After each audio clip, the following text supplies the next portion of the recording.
Okay, our friends, we are ready to rock and roll on yet another episode of V8 Radio, and this one is...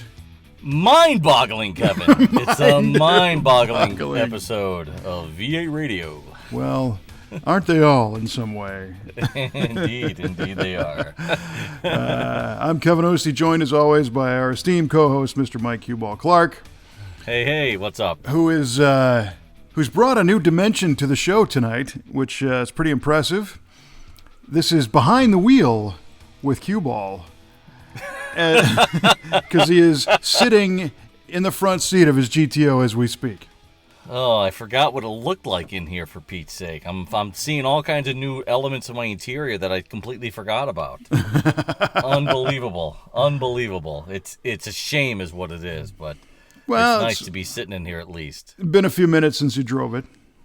Yeah, I'd say a few. I mean, not that long. What, 2.5 years maybe? Thereabouts. Yeah, about 2.5. Yeah. That's about right. And, you can be truthful with us. There are times when you go in the garage and just sit in it, so you can't act like it's been that long.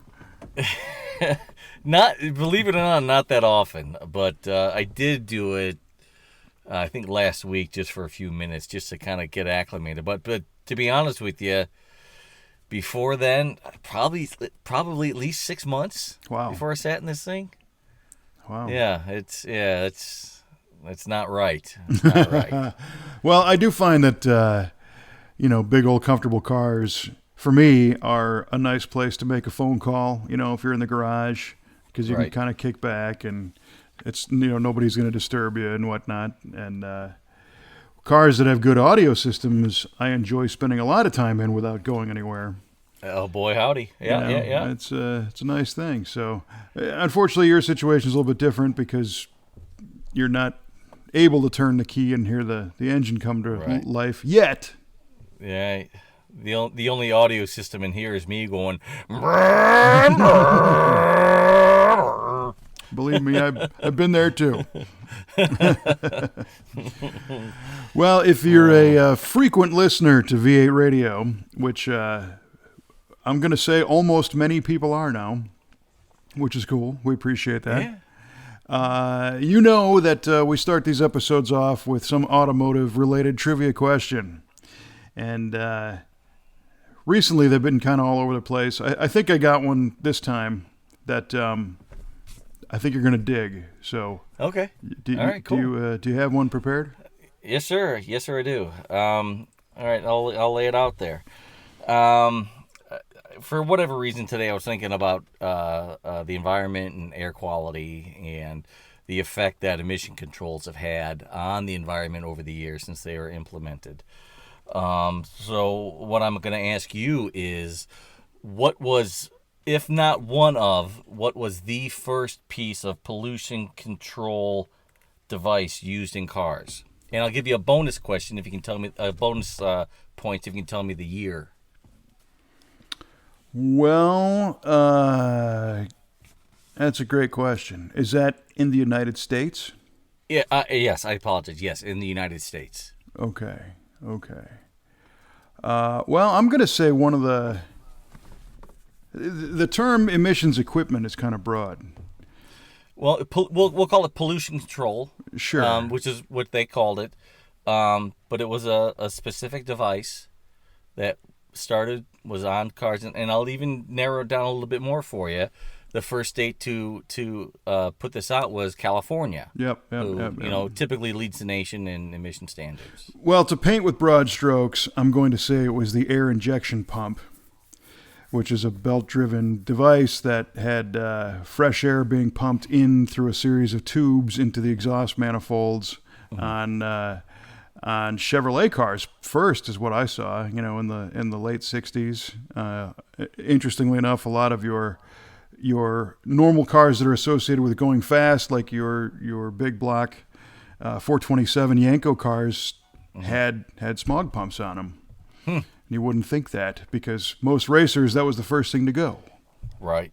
Yeah. In fact, nowadays, if you find a restored car with a proper air pump on it and have it functioning, that's a pretty rare sight. Yes. So that's one, but I'm going to go, I'm going to say that that's my answer, knowing, though, that there are other pieces that are considered emissions control equipment, like the EGR valve and the PCV valve are also. The Thermactor device in the air cleaner was designed to help them heat up quicker to not burn the rich mixture so much. That was also a drivability thing. So, I mean, there are things that you don't really think of as emissions devices that kind of that might have been before that. But for the sake of brevity and to not torture our poor almost many listeners. We're on the precipice of many listeners. Yes. I'm going to say the air pump is what you're going for this time. Okay, air pump it is. Let me we'll write this down. Air pump. There we go. All right. What do you got for me? Okay. This is an option that was found on the 1958 Pontiac. It was also found on other cars of the General Motors in the General Motors family, and a few other years too. I think this is 59 and 60, or 58, 59 and 60 maybe, but definitely on the 58 Pontiacs. I'm going to give you the name of the option, and you tell me what you think it is. Oh, all right. Or you tell me exactly what it is, because you know. Okay. All right. So, what was the sportable option?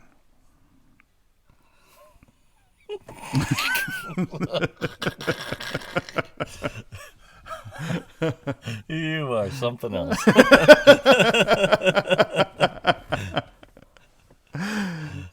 The sportable option, also known as Richard, also known as Dick.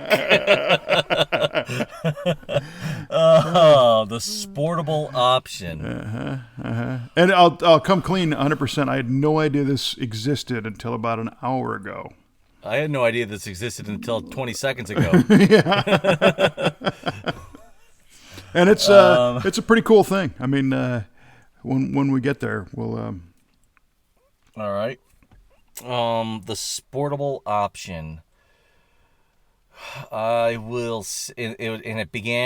It first debuted in the 1958 Pontiacs. Yes, it was an option in 58 Pontiacs. Oldsmobile had one under a different name, but the same thing. And, do you know what the Oldsmobile name was? Or will that give it away? It might give it away. Okay. But we certainly don't want that. The interesting thing, the Oldsmobile one will give it away. Oh, okay. But interestingly, we had talked about this thing on a previous episode in this exact same thing, basically, in a different generation of car. And I'm not saying that this is going to help you at all. It's trivia about the trivia. Oh boy, okay. Trivia about the trivia. Oh, we've gone Inception on the show, folks. Yes. Trivia within a trivia within the trivia.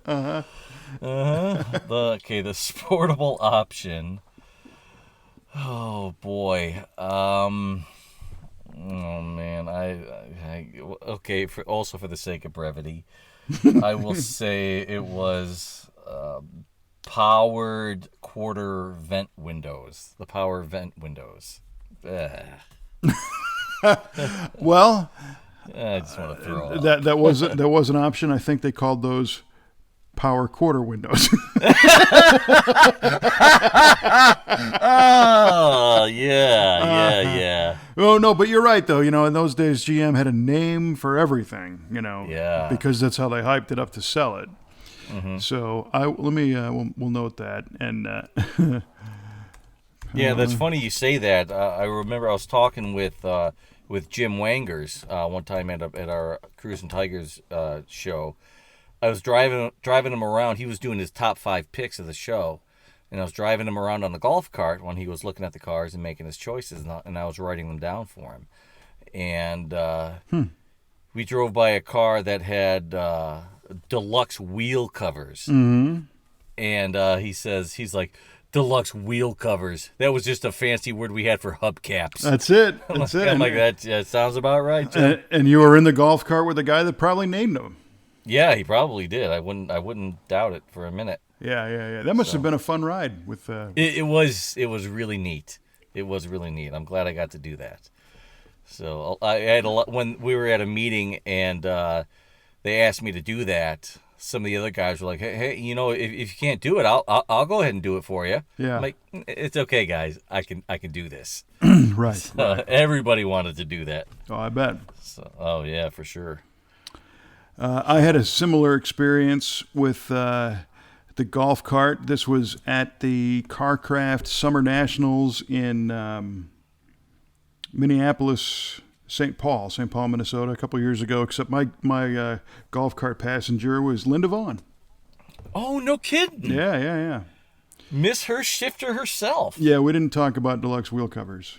That's funny. Lord. But she's great. I've met her. I met her once too. She's quite a woman. Yeah. Very, very nice person, and lots of fun stories. And when you're Linda Vaughn, no matter what, you are always the center of attention, and she knows how to play that up in a manner that is palatable.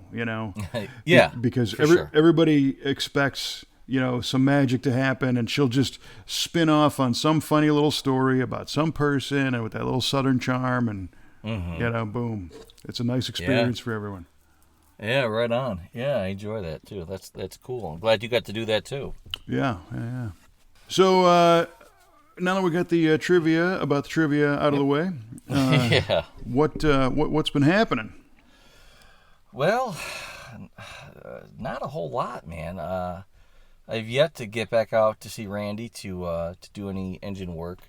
I really want to get the bottom end buttoned up. I just got to get the oil pump on and the what you call it, the dipstick tube extension that goes inside the oil pan, and then get the windage tray on and get the oil pan bolted up. So I just have not had 2 minutes to get out there and do that. He's been busy. I've been busy. It's just been, logistically it's been not good.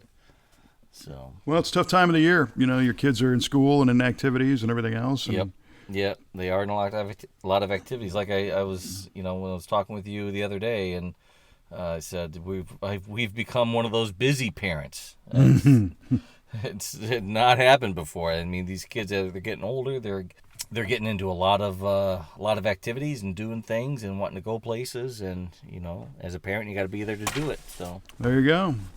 Mm-hmm. It's too bad they don't have an interest in that GTO. You wouldn't have to drive them very far. You could just put them in the garage and say, put them to work. Get back to it. Yeah. Yeah. Okay, kids. Today we're going to put some motor mounts in. Let's go. Yeah. Can we really, Daddy? Yeah. Gosh, you're the best, Dad. Yeah. Oh, brother. Well, that's cool though. It's good that they're involved and that there is a lot going on, and it's good that you and your wife are stand-up parents that are willing to put the time in to help them out and all that jazz. And the unfortunate side effect is a little more delay in the GTO, but that's all. It's all good. It'll get there. Yeah, that's fine. I mean, they're the number one priority, and keeping the house together and keeping the family together is number one. Yeah. The car will wait. The car will always be there. So. Otherwise, your seating position would become your house. You'd end up. You'd get thrown out and have to live in that thing. Yeah, no doubt. Oy vey. That would be rough. Well, we had an interesting experience at the shop this past week. Really? We had a not a failure, but kind of a failure, but an interesting one. So we have a customer who has a '69 Chevelle, and he had this car restored and modified somewhere else at another shop. And when he got it, he picked it up from this other shop. There was a few things he didn't like about it, so he ended up sending it to our shop. And our team last year, I guess, did a bunch of work on it. We found that the clutch and the 5-speed transmission were out of alignment with the big block Chevy engine, and it was causing a bind in the clutch pedal operation, and a little what we call the 5%, the last 5% of building a car that literally takes half the time, to sort all that stuff out. And we got everything sorted out, and it was a big block Chevy with an MSD atomic fuel injection system and some good suspension parts, some Hotchkiss parts, and good brakes and stuff. Nice car. Yeah. So we send it home, and he drives it for a little bit and determines he wants some more power. Okay. So he sends it back to us, and we kind of worked an arrangement with our friend Graham Jones of Fast Times Motorworks, not terribly far from you in one of the Chicago suburbs. Right. And I had talked to Graham, and I said, hey, I got a customer who's looking for a big block that makes some good torque. And he said, I actually have some stuff here that I could put something together with, because Graham normally, he builds a lot of race engines. In fact, if you've seen the Street Outlaws program, there's a guy with an El Camino Kamikaze Chris. Yeah. That's a Fast Times motor. No kidding. Oh, yeah. And, Fast Times has a really, really long, rich history of winning a lot of races. Jeff D'Agostino was the engine builder who built Nick Scavo's motors and lots of stuff over the years. So Graham has taken it over a few years ago. And so anyway, he accumulates some parts, and he said, hey, I can put something together that'll probably make 600 foot-pounds and still be streetable. And we said, that's killer. That's what this guy wants. Uh-huh. So we had Graham build the engine and get it all buttoned up and painted and shipped it to us in a crate. And then we just basically dropped it in, swapped out the other one and went to town. And where the interesting part comes in, we seem to have an oil pressure problem.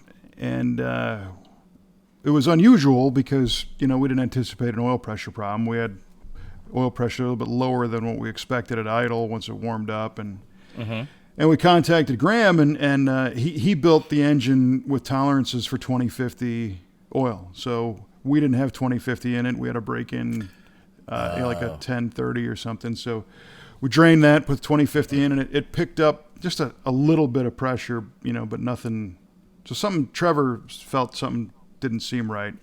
Uh-huh. He suspected that maybe the bypass valve was hanging up on the oil pump. Okay. So the only problem was, in order to determine if that was going to be, there is a trick where you can kind of tap on the distributor shaft, which might transmit some vibration down through the shaft and into the oil pump drive, and it might pop that valve loose if it's stuck. And it didn't do that. So in order to properly assess this, we had to pull the pan, which meant we had to lift the engine up a little bit and blah, blah, blah. But we think we found the fly in the ointment here. And this car has a road race style oil pan on it with articulating trap doors and everything in the pan. Oh, yeah. One of those trap doors had unwelded itself from the bottom of the pan and was blocking part of our oil pump pickup. You believe that? Yikes. That's one in a million, man. It was crazy, yeah. It's something that you'd never expect. And you look at the pan, and these two little tack welds were just completely broken, and that flapper door was just dangling down there and floating around. And the clearance between the oil pump pickup and the bottom of the pan is big enough to where it was starting to pick that trap door up. Oh, starting to suck it up there, huh? With the intake of the oil. Okay. And it was restricting part of the screen. It didn't hurt the engine. It wasn't, zero oil pressure or anything that was causing clatters or anything like that. But but that was sometimes you get a little bit of relief when you can open something up and see a problem right away. Yeah, that's very helpful. Yeah, but you can imagine kind of the speculation it took to kind of get there, and we were thinking of all the possible things. What could this be? That wasn't one of them. No, I bet nobody thought of that. Mm-hmm. That is crazy. So did you just weld it back on and? Yes, I believe that was the course of action to get it all straightened out. I think it's actually going to fire tomorrow, so Nice. It isn't 100% back together yet, but we're pretty confident that that's what it was. So. Oh yeah, for sure. Yeah, definitely. I bet that's what it was. Yeah. So what do you remember what the pressure was reading? It was like at a cold. Well, at a hot idle, it was down around 22 pounds, where it should have been, which sounds pretty strong for a like a real hot, regular driven old car. But this is an engine that should have been about 40 pounds, Okay. at idle. So it's back up there, and it's funny as we're talking about this. I think actually Trevor got it running today because I remember him saying that he got pressure back up. So, Oh. Yeah. Well, all right, Trevor. yeah, I think that is fixed. Sweet. It's been one of those days. I'm a little tired. So.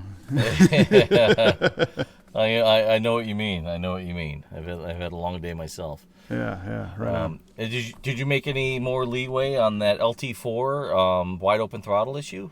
We are still chasing that down. We've done a few things. I don't know exactly where it stands. We still don't have an answer, but the communication process has been a little bit slow with GM and with a couple other people. But that brings up another topic that I saw. Was it yesterday or today? I think yesterday, maybe. That the parent company of Bully Dog and SCT Tuners. Oh yeah. Just got fined like $6 million Ooh.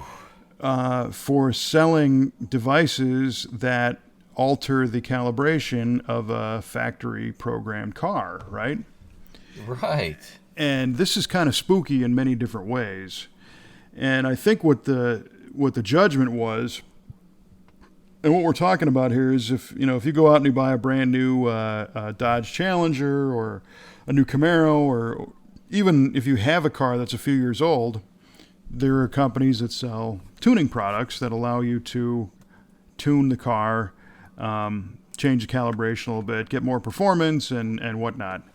And it's a common thing, if you change the air intake tube and the exhaust on the car today, you have to retune it, because all those characteristics really, really matter. And there's fine print on a lot of these devices that says these products are not for sale or use in California, or they say not for use on public highways, or they might have an emissions compliant exemption.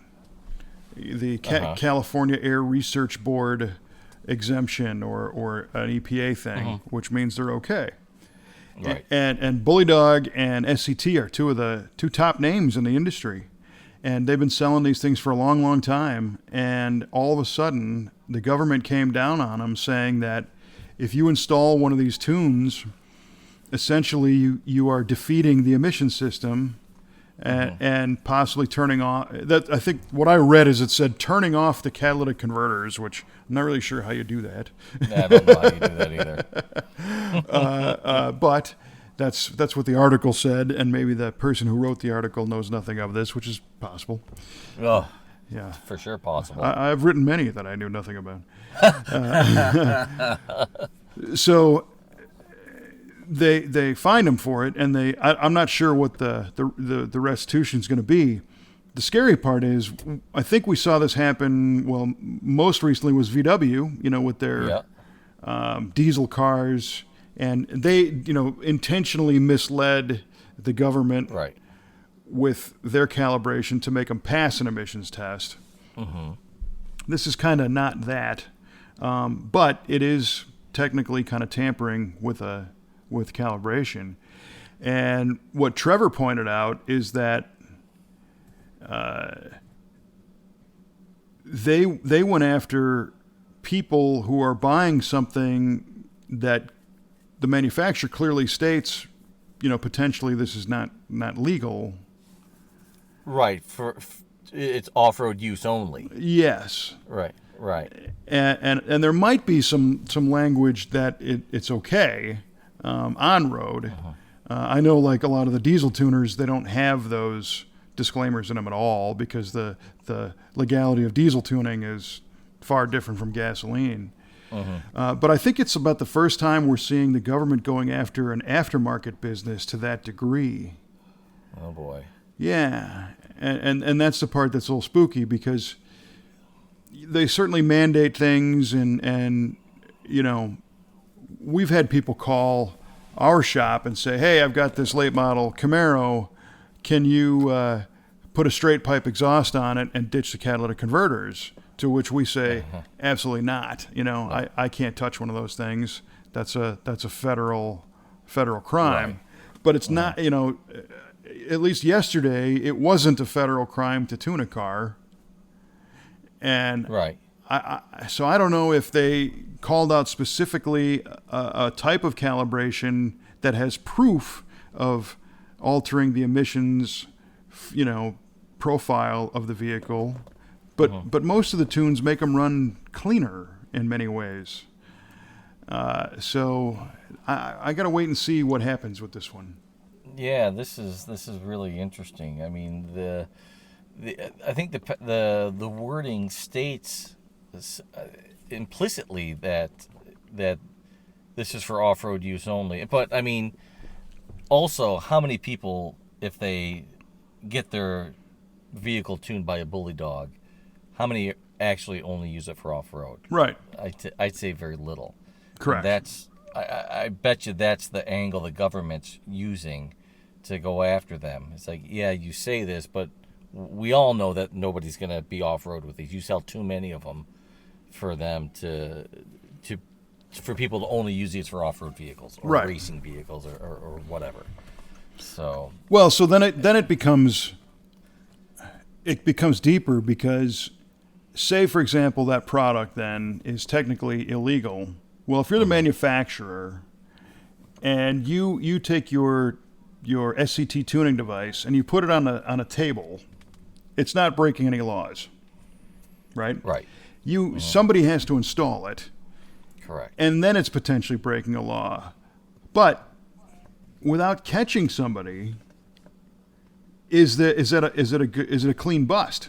So did the government just say, oh, look, we think that this thing changes the emissions, so we're going to fine you? Or did they catch somebody that was driving around with an illegal tune, according to the government? And if that's the case, why didn't they arrest the individual for driving a car that's not federally legal?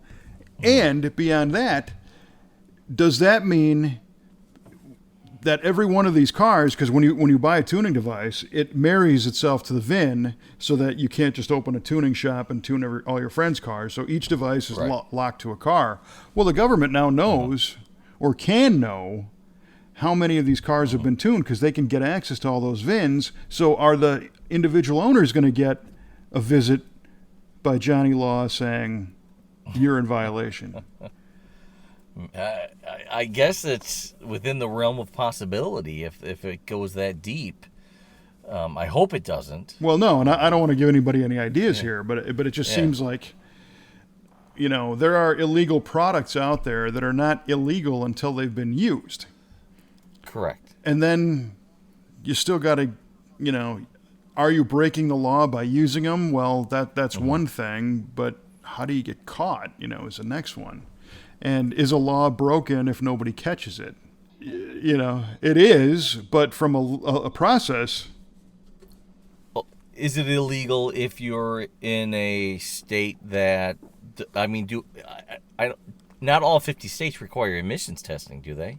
Testing. They have standards, but they don't necessarily require testing. Right. The emissions standards are federal. Right, true.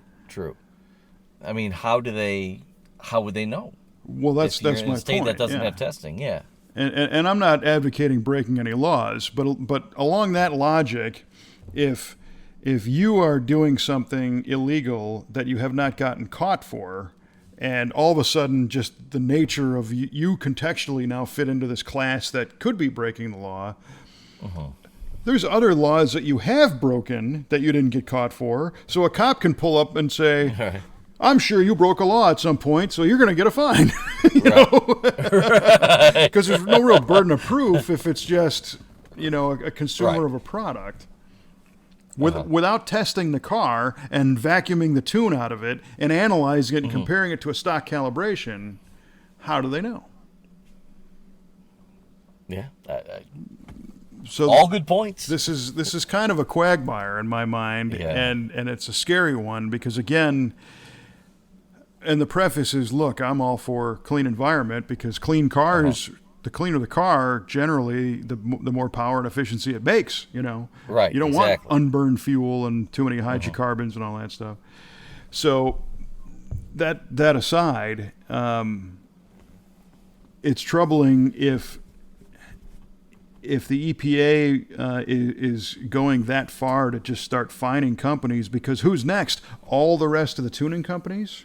And then is it all HPT, are they next? Oh, or yeah. HP Tuners, rather? Yeah, HP Tuners and EFI Live and Diablo Sport. And so, does that mean that all those other manufacturers, they're going to go after all them? And then are they going to go after the retailers? Because isn't the retailer an accessory to that crime then? Right. They become complicit then, right? Right. And so that means first it's your wholesalers and then your retailers and then why not go after the end user who bought it? You bought something illegal, so my understanding of the federal laws are limited, I'll admit that, and I don't want to spread hype and propaganda.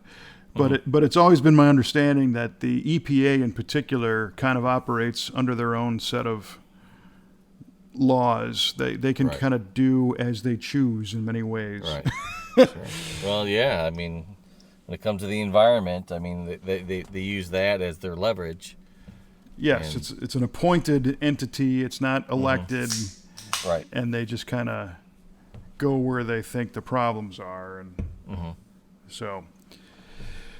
So out of all this, you and I had talked briefly about our stage presentation at the PRI show in Indianapolis in December, and this very topic is now turning into one of our roundtable discussions. Oh, really? Yes. So we are working to get some actual experts and not speculating jerks in their garage like you and I. Not armchair experts. People sitting behind the wheel of their busted down car trying to tell people what's what. What's legal. Yeah. Let me tell you what, the government, it's all a conspiracy, man. Oh, man. I need to... They're tracking you, bro. Get some new foil for my new hat. Yeah. Oh, that's beautiful. But yeah, not funny at the same time. No, but seriously, man.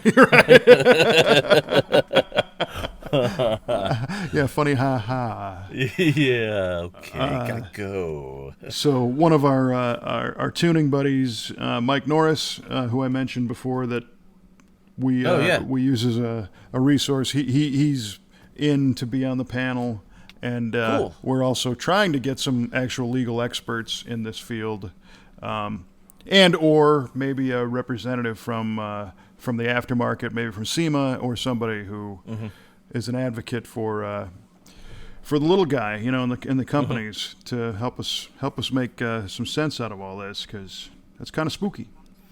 It is kind of spooky. Yeah, you definitely need to stay ahead of this thing and not be caught off guard by legislation that kind of goes under the radar that really puts a hurting on these guys that are trying to, help us hot rodders out there who want to, make a little more power, make it cleanly, do it right. Yep.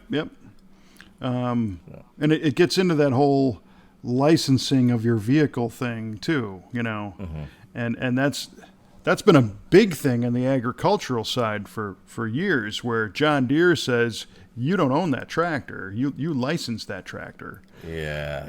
And the code that's in it, if you alter that, you violated your license, and you're not privy to making modifications to the code, because they wrote the code, so it's their code, it's their intellectual property. And I got a problem with that. Well, because most people think, well, I bought it, so I own it. Exactly. and that's a whole thing too. You know, what's right there. A lot of people think that, well, because that tractor can uplink and be updated on its own, you know, you don't really own. You didn't buy the code. You bought the tractor. Yeah, we could have a couple of shows over this kind of stuff. This kind of stuff boils my blood. You know, you know what? If I didn't buy this thing, then you can give me my $200,000 back I spent on this tractor. Have a nice day. And then you can have it back. I got a big problem with companies who sell me something at a premium and then say, oh, well, you don't really own it. I do really own it. If my name is on the title of that vehicle, guess what? I own it. Lock, stock, and barrel. There you go. That's the way I think about it anyway. And if I want to alter a code and do something different with my tractor, I should be entitled to do that. It's like that way with like Apple hates third-party repair places to fix their phones or their MacBooks or any of that stuff, and they do a lot to help prevent that kind of thing. They try to prevent parts from being imported. They try to arrest people because they think we should be the only ones that are allowed to fix these products. They're our products, even though we're selling you this iPhone 10 for $1,000. Yeah. No, it's sketchy, and you know, I know, like on the code side, what if you told John Deere you can have your tractor back, and they say, well, you can have it, but we're just going to hold on to our code. You know, then you got something that does nothing. Right. Well, then that's where the aftermarket comes in with my aftermarket ECU, my aftermarket code, and then I can do whatever I want. There you go. So have a nice day. You're going to run your tractor on a Megasquirt with an open source code. Heck yeah. And I'm sure they are already. You know, I have to. Yeah, absolutely. Yeah. There you go. Tinfoil hat, man. There it is. All right. So, you know, off my soapbox. Most of the stuff that we do, in fact, just about everything we do, involves putting technology into cars that are legally not subject to the emissions standards anyway. Right. So, although I've got an LS1 Camaro sitting there and a Coyote Mustang in a 55 T-Bird or whatever it was, we can do whatever we want with that because the current laws are the year of the car mandates the standard for what it's tested against. So we think we're pretty safe there. Yeah, not the year of the engine, but the year of the frame, the year of the car, right? Right. And we're again, on anything electronic, it's always we're putting something newer in than the car. You know, we have yet to take a 2000 car and put a 1987 TPI engine in it. Your phone's gonna ring for that tomorrow. Yeah, well, that would be illegal, apparently. So yeah, it would be illegal. Yeah, unless that TPI would pass the 2000 emissions. Yeah. Right. Yeah, it's always something, you know. You're right, man. That's what they tell you. Yeah, right on. So crazy stuff. To me, it's going to be fun though. It kind of adds another worthwhile element to our PRI presentation. Yeah, definitely relevant. Yeah, you know, we're trying to be not just making noise on stage, but doing something that people can get something out of. And I don't know if we discussed this last time either, but another kind of seminar we're going to be doing there, more of a seminar than a roundtable, is on towing. Did we talk about that last time? Yes, we did. And the fact that the government's trying to make people become owner-operators or commercial operators. Yes. Towing their own personal vehicles, yeah. We will do fun stuff, too. I promise. Unfortunately, I got word from Jessie Combs saying that she's probably not going to be there for the land speed thing. Drag. She said we might be able to work something out, which we'll try. We'll see, because she's got a lot to offer in that respect. Some great stories. Yeah.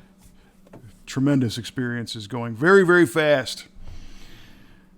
In fact, her email signature is signed Vroom. Nice. And then Jessie underneath. So, yeah, it's the real deal. I like it. So the plans are in full swing for that. also for McCacken and the After Hours live show, and for SEMA. And this could be a reason why I'm a little bit tired today, just trying to get all this stuff going. Because last night, because we've got nothing to do, I got a visit at the shop from a gentleman named Phil Painter and his wife Jill, and they run the Muscle Car weekend in Vegas and also in St. Louis at Gateway.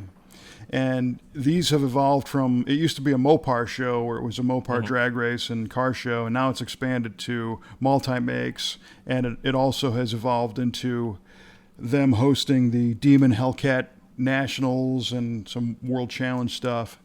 It's a great show, great event, lots of stuff to do.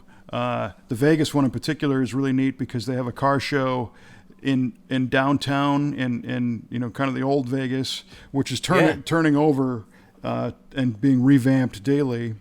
And there's an event space there. It's called the D, and they've got a 1 square block infield that's all AstroTurf. Wow. And they have concerts and events and stuff there, and this is where their car show has been. They have a huge stage with a band, and they handpick, about 130 cars to be there. And then outside this event, they also have cars parked up and down both sides of the street and everything. And all the magazines are there, and there's internet coverage and all that stuff. And then the rest of the weekend is drag racing at the Vegas Strip at the Vegas Motor Speedway. But anyway, Phil and his wife stopped by to talk to us about doing maybe some promotional work for them and maybe some stuff out there at the event, which is in March. So we'll have a little bit of a throttle back from doing events at the end of this year, but I think we're going to go full speed into 2019 and maybe work with them for a while on some stuff. So dig it. Yeah, that's really cool. Oh, man. Yeah. You are definitely a Rolling Stone man. Yeah. I'm going to need a couple days off at some point. Right on. Yeah, another vacation. Yeah, right. Well, it ain't just me. I mean, everybody in our shop is going full speed ahead, building cars. Kelly managing the business and some growth areas in the company and everything, and it's pretty exciting. There's always something going on. To me, I start to get a little panicky because there's a ton of details with all of these projects. Details with the customer cars, details with these events, details with our show and our normal productions. And when I get too many of them going at once, I start to feel like, did I miss a detail? Oh, right. I know. You feel like you got a ton of balls juggling in the air. Like, I'm going to drop one of these. Oh, boy. Yeah. So I've been, trying to stay focused on this stuff. I think we're doing okay. I don't think we haven't dropped any, so that's good. But good. It's an exciting time. There's just lots going on. It is exciting. When we talked last time, I asked about the 67 GTO that you have in the shop and its progress. And after we finished, I went to the website the next day and I looked at the whole gallery of pictures just for that car. The hundreds of pictures. Oh yeah. That were taken for that car. And I was almost tired after looking at all those pictures. And I was thinking, that is a lot of work being done on that car. I can't imagine. Yeah. I can't imagine the scope of work required to bring the car from where it was to where it's going to be. Right. Unbelievable. It, and the funny thing about it is, we're not doing some super over the top custom. Right. We're just doing a really solid, nice car. And from the day it arrived, we've been paying attention to details, and they take time, and they got to be done right, and everything's got to go well. And yeah, I think there's, I'm guessing, I think there's about 10 or 12 pages to that gallery, and I think there's an average of about 220 pictures per page. Ooh. So did I say hundreds of pictures? I should have said thousands of pictures. Yeah, about 2,500 I think right now. Holy cow. Yeah. Holy cow. And that's, typical for where that car is as far as the amount of photography. And we talked about that on a previous episode too, that, you know, it takes quite a bit to keep all that going. And, you know, if you visit our galleries, you'll notice that I'm slowly getting the older cars added in and getting the older galleries evolved into the technology. So it's getting there. What usually gets me is somebody will call, and Rod and our marketing guy will come storming into my office, and he'll say, "This guy's looking for the picture of the 78 Trans Am that we did 3 years ago, and he can't find the picture." And it's like, yeah, because I haven't migrated that gallery yet. So then, boom, I got to do that one. You know, which is Nice. why they're there. And it's good. Yeah. It's good, but there is light at the end of that tunnel. So good. Yeah, that just really impressed me. Just really going through everything. You know, I'll look at some things here and there, but rarely do I sit down and really take it all in and go through it all. And you can see it evolving as, you know, from the time it came off the trailer till right now. It's in that sprayable epoxy, right? It's I think it will be tomorrow. It's just finishing up some little filler details here and there. Yes, yeah. We're so looking forward to seeing that thing in color. Oh, me too. Me too. Yeah. But yeah, it was quite a journey on that car. We replaced a lot of steel on it, and you know, everything underneath. You know, a lot of work. Yeah, that guy's gonna be my new best friend. He doesn't live far from you, so when that car's done, I heard he's in my neck of the woods. So, well, the other cool thing about that is, I think, as a customer, to be able to go and take that journey whenever they want, from start to finish, it kind of brings the context back of what this car was when we started with it. You know, because all too often you lose sight of how bad it was until you're reminded by those pictures. You know, and you think back and go, why the heck did this thing take so damn long? You know, and then you go, oh, right, there was that's this, why. and there was this, and oh yeah, because they went over every square inch of every piece of this car, right, and we're happy to show those details, and you know, we got nothing to hide. We're proud of that work, so the customer can go, yeah, it took them a little while to do, but look at page 14, you know, check that out. Look at page 9. Yeah, you know what? I actually learned something too. I saw that you replaced the entire quarter, the one-piece quarter panel on there, and that included the C-pillar. And I saw a side shot of it, and I wonder what they do on the inside of that C-pillar with that meets the window. The rear window, you know what I'm talking about? And I wonder if they had to fabricate a piece or do whatever. And then I saw another angle, and that whole quarter includes that return to the window. I'm like, oh my gosh, that is fantastic. Well, and I think that's why that panel was so long in development. You know, I agree. There's a lot of angles on that. Yeah, it needs to wrap all the way around and then become a flat flange for the glass. Yeah, exactly. It's a tricky one. Yeah. Well, this behemoth I'm sitting in right now needs that in a bad way. You can see all the rust bubbles under the vinyl top on the ridge of that thing, and then where the trim is on the trunk and all that. Oh, that hurts. Just keep it dry. It's in the garage, you know. Yeah. Oh yeah. Yeah. It doesn't get wet. It hasn't gotten worse. I feel pretty good at that.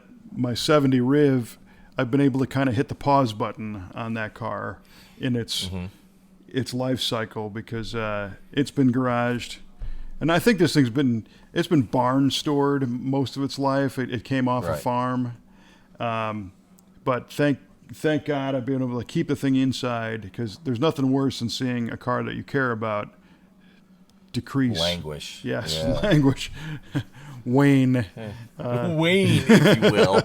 It's a waning episode of V8 Radio. Yeah. So at least, you know, you can kind of pause that aging process if it's cared for to a certain extent. Yeah, for sure. Yeah, it stays. It'll only come out of the garage if I have to sweep or clean out on a nice day. So, yeah. So it doesn't get wet or anything, which is nice. But your Riv is looking pretty sweet, and since you you clay barred it and waxed it up nice and buffed it. It looks dynamite. Well, thank you. It's You bet. it's funny. I've had this car for 3 years. This particular one, and Really? yeah, I got it in 15. It is. Did you really? Yeah, I would have sworn you've only had it about a year. yeah, I know. Well, I've only waxed it twice, so yeah, I got it in 15, and I haven't had time to do much with it. So the other day I pulled it out and did Mother's. Most of the wax companies have multi-step things, and I happen to have their cleaner wax and their sealer and glaze and some of their synthetic wax. So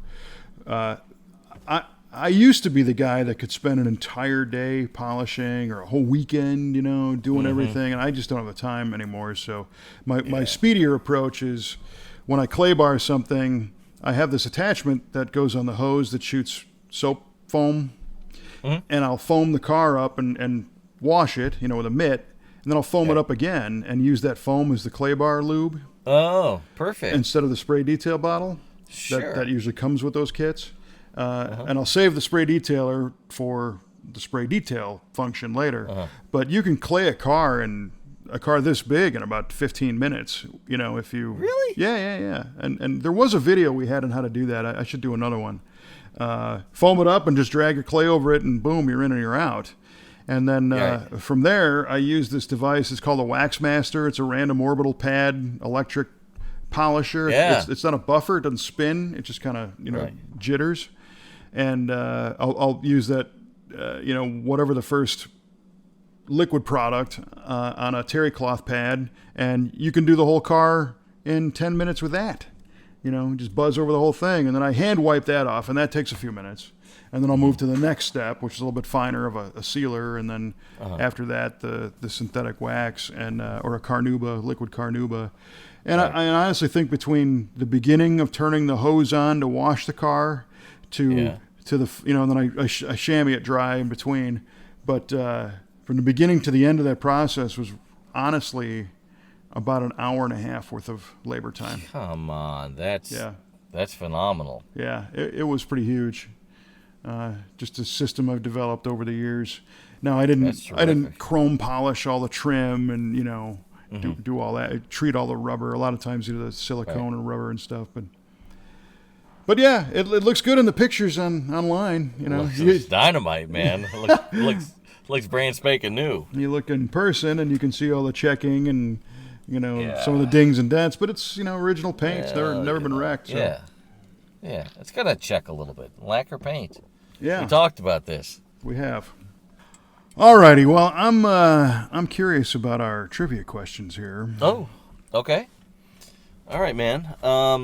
I asked you what was the first piece of pollution control equipment used on automobiles in the United States, and as a bonus, I allowed you to give the year, and you answered the air injection pump, right? Yeah. And you said what, 67? Sure. 66? Sure.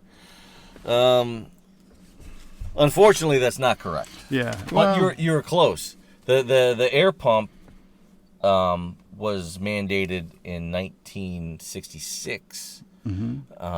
But the first piece of pollution control in 1961 was the PCV valve.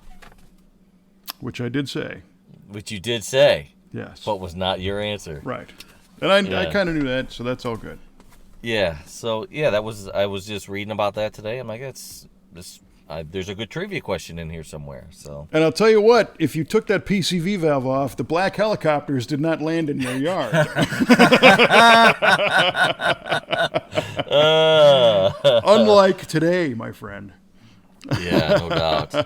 No doubt. Yeah, I was reading this thing about how California was given a waiver to put out their own emission standards because they were typically a lot more stringent than the federal ones. Well, they had a big problem out there too. They had with the smog problem was ridiculous, and then the government would typically follow suit a few years later and adopt those standards that California did the years before, and they're still doing it today. Yeah. So. All right. Well, that one doesn't really hurt my feelings that much. I thought it was a good question. It is a great question. All right, thank you. I'm finally back on track. Yes. All right. Not asking cheeseball dumb questions. Yeah, right. Like this one. So my question to you was an option on the 1958 Pontiac was called the Sportable. Sportable. And what was it? And your guess was power quarter windows. Yeah. Yeah. Woo-woo. Which are a really cool option, but not sportable. Yeah. The Sportable option was a transistor AM radio that you would slide out of the dashboard. Come on, we did talk about this. I told you that.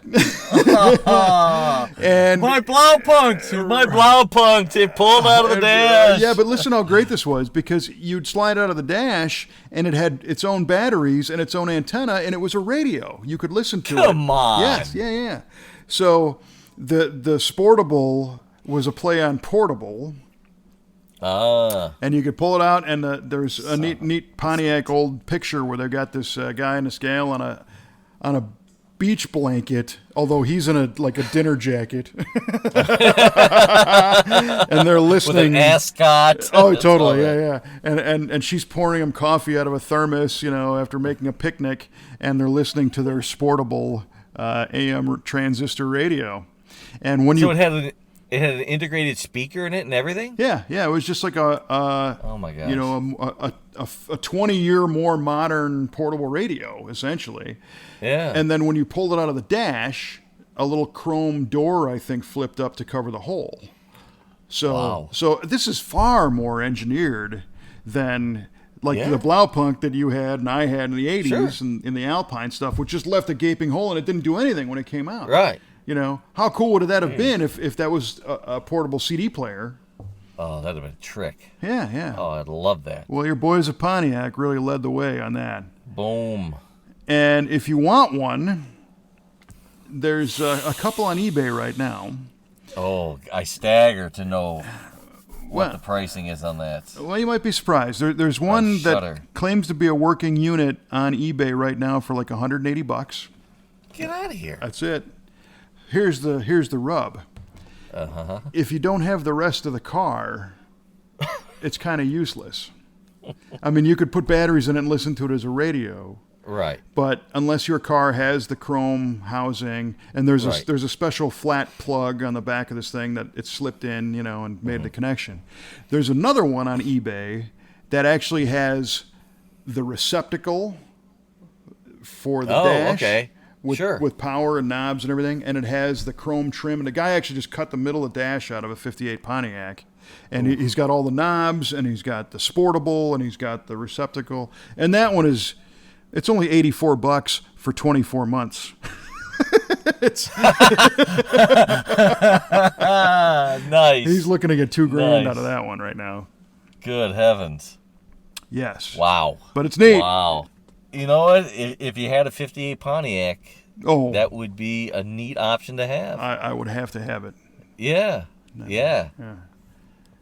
So what was the Oldsmobile name for that? The Oldsmobile name, which I thought was a little bit of a giveaway, it won, let me make sure I get this right. It was called the... Pull-out radio. It was called the Transistor Portable, or Transportable. So I think that, That's a little bit of a giveaway. Yeah. I would have probably still got it wrong, because I would never have...